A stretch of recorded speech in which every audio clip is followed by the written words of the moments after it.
Social মিডিয়ায় এখন রীতিমতো তোলপাড় ফেলে দিয়েছে বাংলার কিডনি গ্রাম। বাংলাতেও নাকি এমন একটি গ্রাম আছে যেখানে সংসার চলে কিডনি বিক্রি করার টাকাতে।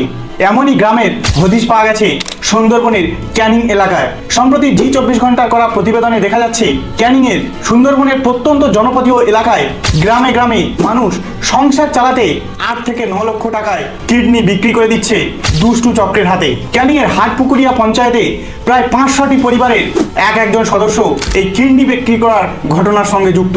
জি24 ঘন্টা ধরে ধরে তার প্রতিবেদনে প্রকাশ করেছে এই ঘটনা। শুধু এই ক্যানিংয়ের হাটপুকুরিয়া নয়, সেই সঙ্গে একাধিক ব্লক, বাসন্তী, গোসাবা, কুলতলি সাইডে সুন্দরবনের প্রত্যন্ত অঞ্চলগুলিতে যারা সুন্দরবনের উপর নির্ভর করে জীবিকা নির্বাহ করে তাদের এই দুর্দশা।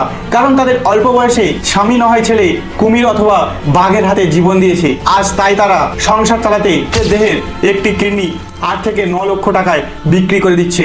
সত্যি ভাবতেও অবাক লাগছে রাজ্যের অর্থনীতির কি দুরবস্থা, যেখানে সংসার চালাতে কিডনি বিক্রি করতে হয়।